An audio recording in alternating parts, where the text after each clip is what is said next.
आपने ट्रकों पे बहुत सारी शेरो शायरी लिखी देखी। मैं बता रहा हूँ हमारे लिए वेद प्रकाश की ट्रक पढ़ पढ़ के कभी बन गए। मैं आ रहा था, मेरे आगे एक मैटाडोर जा रही थी, पीछे एक शेर लिखा हुआ था, बड़ा प्यारा शेर लगा मुझे। शायद ड्राइवर ने अपनी भावनाओं को व्यक्त कर रखा था उस शेर में। लिखा हुआ था, हम भी प्यार करते थे, चांदनी से दिल लगाने लगे, अपनी किस्मत ही खराब थी, मैटाडोर चलाने लगे। दिल्ली में एक ऑटो के पीछे शेर देख लिया, वो भी बड़ा प्यारा शेर था। लिखा हुआ था, दिल के अरमा आंसुओं में बह गए, वो मुस्कुरा कर चल दिए, हम गियर बदलते रहे।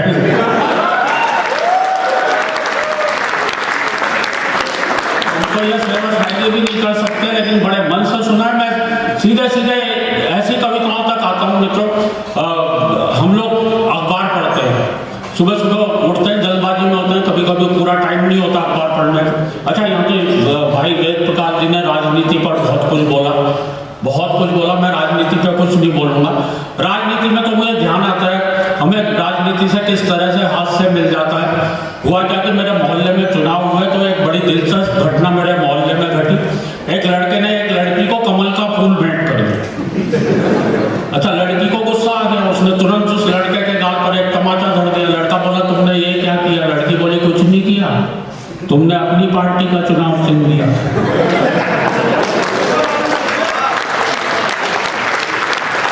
मैंने अपनी पार्टी का दे दिया।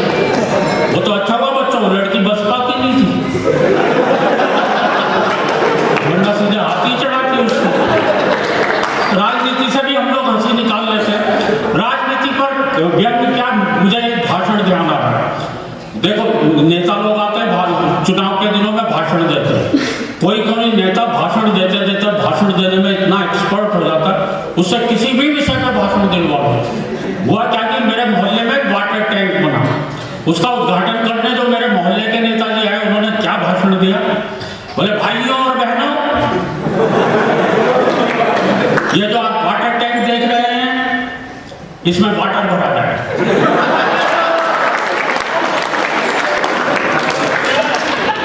टैंक तो हमारी फौज में भी होते हैं, पर उसमें वाटर नहीं भरा है। वाटर यानी पानी, जैसे नई बात बता रहे हैं। पानी दो प्रकार का होता है, एक साफ पानी, एक गंदा पानी। गंदे पानी में कमल खिलता है। कमल का एक फूल होता है, फूल तो गुलाब का भी होता है। गुलाब के फूल से गुलकंद बनता है, गुलकंद पेट साफ करता है। वाटर टैंक से शुरू हुए, पेट साफ करने तक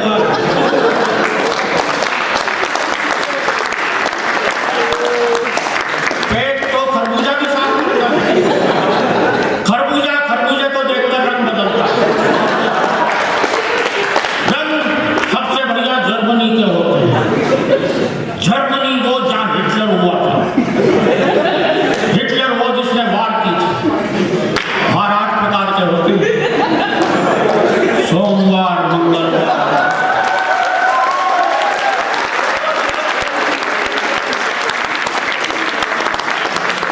वार 8 प्रकार के होते हैं। सोमवार, मंगलवार, बुधवार, बृहस्पतिवार, शुक्रवार, शनिवार, रविवार और वर्ल्डवार।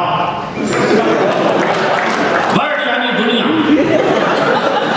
दुनिया गोल होती है। गोल तो रसगुल्ला भी है। रसगुल्ला खाने से प्यास लगती है, प्यास को पानी बुझाता है। पानी को अंग्रेजी में वाटर कहते हैं।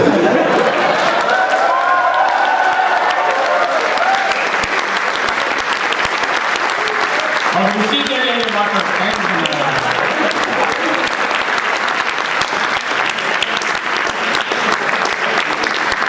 वाकई में बहुत बढ़िया सुना है। मैं आप जैसे छात्र, आपको तो एक्सपोर्ट करके हमें हर कवि सम्मेलन में लेके जाना चाहिए। कितने बड़े आप लोग सुनते हैं। मैं सीधे सीधे एक कविता से आपको जोड़ना चाहता हूँ। तो हम लोग सुबह सुबह उठना अखबार पढ़ते हैं। कभी कभी पूरा समय नहीं होता अखबार पढ़ने का, खाली हेडलाइन पढ़ करके अखबार एक तरफ रख देते। कभी कभी अकेली हेडलाइन, अकेला समाचार आपको हंसा सकता है। मुझे ध्यान है, एक दिन एक अखबार में खबर छपी, एक नीचे ब्रैकेट में लिखा हुआ था हमारे विशेष संवाददाता द्वारा।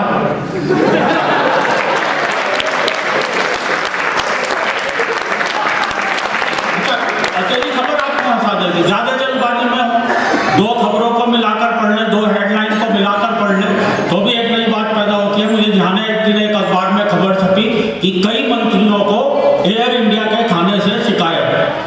मित्रों, इस खबर में कोई ऐसी खास बात नहीं थी, लेकिन बगल में एक बड़ी मजेदार खबर छपी हुई थी। दोनों को मिलाकर पढ़ा, बहुत देर तक हंसा कि कई मंत्रियों को एयर इंडिया के खाने से शिकायत, भारत हालैंड से गोबर का आयात करेगा।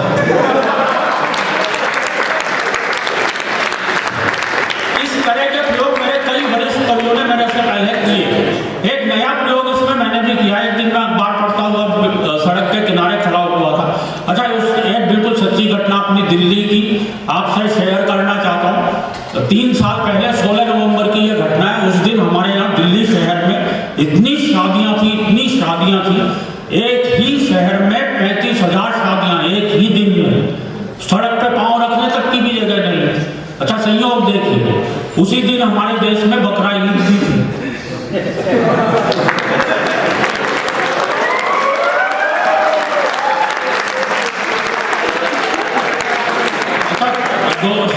दोनों खबरें साथ साथ चली। दिल्ली में एक ही दिन में 35,000 शादियां बकरा ईद धूमधाम से मनाई गई।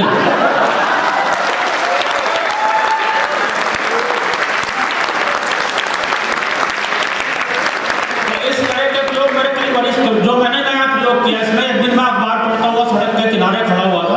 मैंने देखा दीवारों पर तरह तरह के नारे लिखे हैं, रेलों में, बसों में, ट्रकों में तरह तरह के वाक्य लिखे हैं। मैंने एक अखबार की खबर पढ़ ली, दूसरी सड़क के किनारे लिखी हुई वो बात। अखबार पढ़ रहा था, अखबार में खबर छपी हुई थी, हम देश को 21वीं सदी में ले जा रहे हैं। अचानक मेरी निगाह ट्रक के पीछे गई। बहुत बढ़िया बात मिली, बात आप तक पहुंचती हो तो एक एक सुधीर श्रोता से तालियां चाहता हूं। हम देश को 21वीं सदी में ले जा रहे हैं, गति सीमा 40।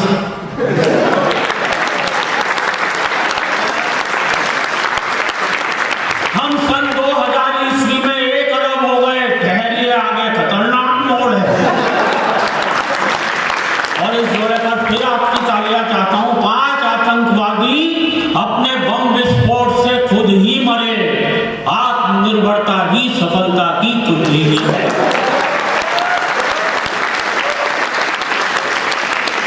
पाकिस्तान के प्रधानमंत्री भारत आएंगे, बीमारी के बचाव के लिए टीके लगवाएं। और अगली कुर्सी पर फिर आपकी तालियां चाहता हूं। वो 3 दिन तक ठहरेंगे, निराश रोगी शुक्रवार को मिलें। और बिल्कुल सच्ची घटना 4 महीने पहले की, प्रधानमंत्री चीन यात्रा पर रवाना, जेब कतरों से सावधान। और दिल्ली से आपके बीच में आया हूं, दिल्ली की बात करता हूं। 3 कुख्यात आतंकवादियों का दिल्ली में प्रवेश। नई दिल्ली नगर पालिका आपका हार्दिक स्वागत करती है।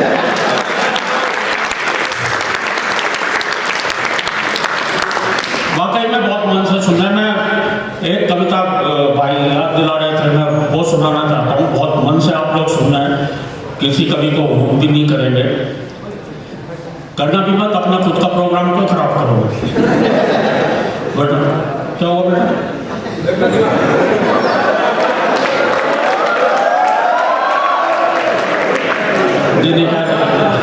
ये तो बच्ची है, वरना खतरा खा जाता हूँ मैं, सही बता। एक जगह मैं कविता पढ़ने खड़ा हुआ, सामने से एक आदमी आ रहा, लट लेके आ। मैंने उससे कहा भाई साहब बैठ जाओ क्या? बोले नहीं, आप तो पढ़ो, आप तो हमारे मेहमान हो, मैं तो उसे ढूंढ रहा हूँ जिसने आपको बुलवाया है।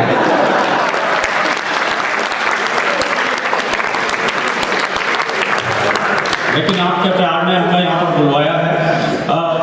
वाकई में आप बहुत मन से सुना, किसी कवि को हूट भी नहीं करेंगे, हूट करना भी नहीं चाहिए। देखिए, कवि जो है बहुत संवेदनशील होता है भाई साहब, उसे कोई ठीक से नहीं सुने उसे बुरा लगता है। अच्छा, ठीक से सुने भी नहीं, ऊपर से हूट भी कर दे, उसके दिल पे असर पड़ सकता है, उसके दिमाग पे असर पड़ सकता है। मैं ऐसा इसलिए बता रहा हूँ, एक जगह मेरे साथ ऐसा हो चुका, पब्लिक ने मुझे इतनी बुरी तरह से हूट किया, इतनी बुरी तरह से हूट किया, सीधा असर मेरे दिमाग पे पड़ा, मेरी याददाश्त चलेगी, मुझे भूलने की बीमारी लग गई। अभी मैं यहाँ पे कुछ कह रहा था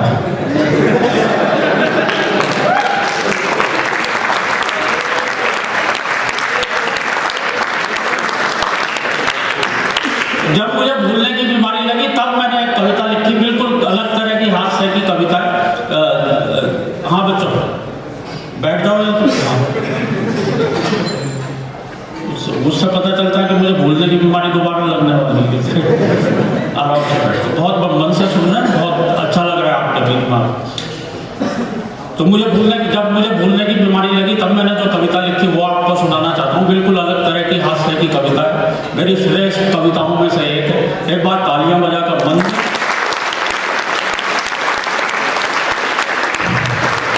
जितने मन से आप लोग इस कविता को सुनेंगे उससे दुगने मन से मैं आपको सुनाने की कोशिश करूंगा कि एक कवि सम्मेलन में श्रोताओं ने इस कदर हुक कर डाला कि हाथ से मेरी यादों का निकल गया दिवाला। तब से बिना निमंत्रण के ही हर प्रोग्राम में पहुंच जाता हूँ। हालत इतनी खराब है जहां भी लोगों की भीड़ जुटी दिखती है कवि सम्मेलन समझकर घुस जाता हूँ। आज भी ये सोच के आया मैं, जहां भी लोगों की भीड़ जुटी दिखती है कवि सम्मेलन समझकर घुस जाता हूँ। कभी तो अपने स्कूल जाकर बच्चों को कविताएं सुनाने लगता हूँ, कभी मंच से ही श्रोताओं को हिस्ट्री पढ़ाने लगता हूँ। एक बार तो गजब बड़ा कर दिया, जो श्रोता लेट आए थे मैंने उन्हें कुर्सी पर ही खड़ा कर दिया। अपने बिगड़े हालात का ज्यादा बयान क्या करना है, मुझे ये भी ध्यान नहीं रह पाता कितनी देर पढ़ना है। एक जगह तो मैं पढ़ता गया 1 घंटा हो गया, 1.5 घंटा हो गया, श्रोता बोर हो गए। मैंने बाद में सबसे माफी मांगी, मैंने कहा माफ करना दोस्तों, आज मेरे हाथ में घड़ी नहीं थी। एक श्रोता खड़ा होकर बोला पीछे कैलेंडर लगा हुआ था वही देख लेते। मुझे ये भी ध्यान नहीं रह पाता कितनी देर पढ़ना है, बात हो गई है काबिले गौर की। मुझे ये भी ध्यान नहीं रह पाता अपनी ही पढ़ रहा हूँ या किसी और की। पूरे दिमाग में हेरा फेरी है कि जब कोई और पढ़ता है और जमता है तब लगता है यार ये कविता तो मेरी है। बता रहा हूँ ये वेद भाई ने जो मल्लिका वाली कविता सुनाई ना वो मेरी है। तब लगता है यार वो कविता तो मेरी है। एक जगह मैंने जेब से कागज निकाल के पढ़ना शुरू कर दिया। 5 किलो आटा, आधा किलो भुट्टा, 6 लाइफ बॉय, 250 ग्राम चाय। एक श्रोता खड़ा हो गया करके आए, बोले हाथ हो गए डिसिप्लिन के अनुशासन की कविता सुना रहा है लिस्ट अपने घर के राशन की। दूसरा श्रोता बोला इसे ही सुनाए, और इस पंक्ति पर आपकी तालियां चाहता हूँ। दूसरा श्रोता बोला इसे ही सुनाए जाओ, वाह वाह इरशाद इरशाद, घर पर और क्या क्या ले जाना हम सब निकल जाएंगे यार।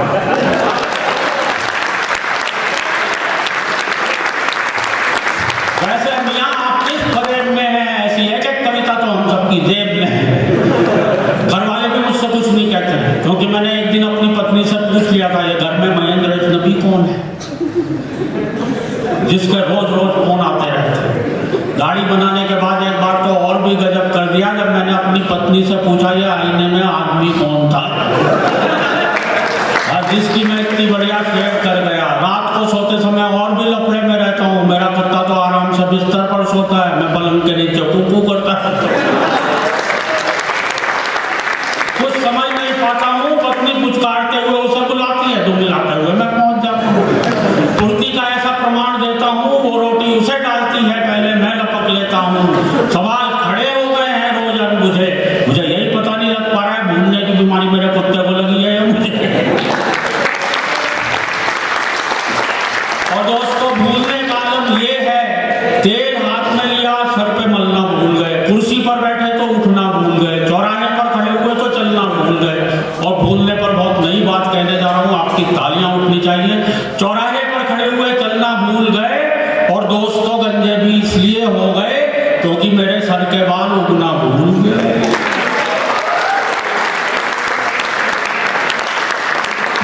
पत्नी बोली एक बार मेरे भरतार हेल्प करा दो, गीले कपड़े ऊपर फैला दो, ऊपर जाते ही दिमाग भटक गया। मैंने कपड़े तो चारपाई पर पटके खुद तार पर लटक गया। टूट गई टांग, डॉक्टर आया, प्लास्टर चढ़ाया, डॉक्टर भी था होशियार, भुलक्कड़ों का सरदार, गजब ही ढा दिया, टूटी दाई टांग थी प्लास्टर।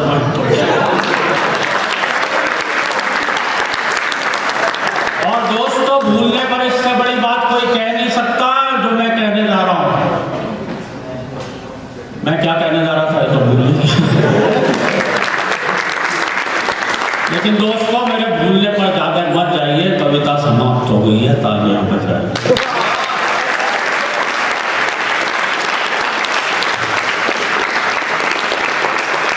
लेकिन दोस्तों कविता तो शुरू होती है अब। मैं ही नहीं, ये सारे कवि, आप और हम सब न जाने किन ख्यालों में झूले हुए हैं।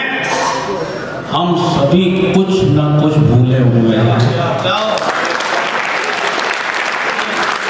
हम सभी हम भूल गए हैं आपस का प्यार, हम भूल गए हैं मेहमान का सत्कार, आए दिन टूटने वाले घर बार, हम भूल गए हैं संयुक्त परिवार। और बता रहा हूं आपको घर घर का संताप, पत्नी आते ही लोग भूल जाते हैं माँ बाप, लोग भूल जाते हैं किसी का एहसान, लोग भूल जाते हैं अपना दीनो ईमान, लोग भूल जाते हैं बीमार माँ की दवा। हम सब भूल चुके गांव की ताजा हवा, और हाय रे टीवी की ऐसी रवानी, बच्चे सब भूल चले दादी नानी की कहानी।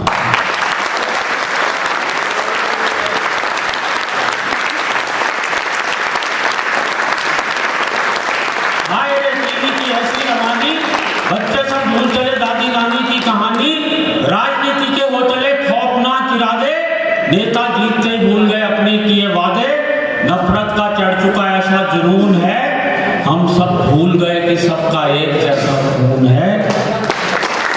हम सब भूल गए और कहने को अब कुछ भी नहीं है शेष, भूलों की इस भूल भुलैया में हम सब भूलते जा रहे हैं अपना देश।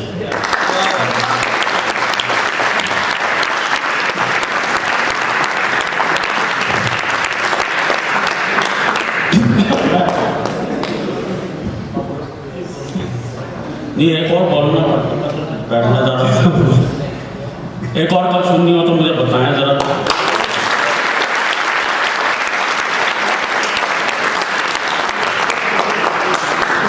बहुत बहुत साधुवाद देता हूँ आपको, इतने प्यार से आपने सुना, सभी को सुना। मैं इन दोनों छोटे भाइयों को, जो छोटे भाई का मेरे बच्चों की बराबर है, मैं इन्हें आशीर्वाद देता हूँ कि ये इसी तरह से और बढ़िया बढ़िया कविताएं लिखें, और अगली बार हम आए तो हम यहाँ पर नीचे बैठकर भी इनको सुन सकें, ऐसा मैं इन्हें मैं चलते चलते एक कविता सुनाना चाहता हूँ, बिल्कुल अलग तरह की कविता है। आपने वीर रस के कवि सुने? आपने वीर रस के कवि सुने कभी? नहीं सुने तो मैं उनकी सीधी सी पहचान बताता हूँ। वो आते हैं मंच से इतनी जोर से चीखते, लोग घबरा के ताली बजाते हैं। सही बता रहा हूँ। अच्छा, वो आते, अच्छा उनका एक काम और होता है, मंच से आते हैं, सबसे पहला काम क्या होता है उनका? मंच से ही पाकिस्तान को खत्म करना।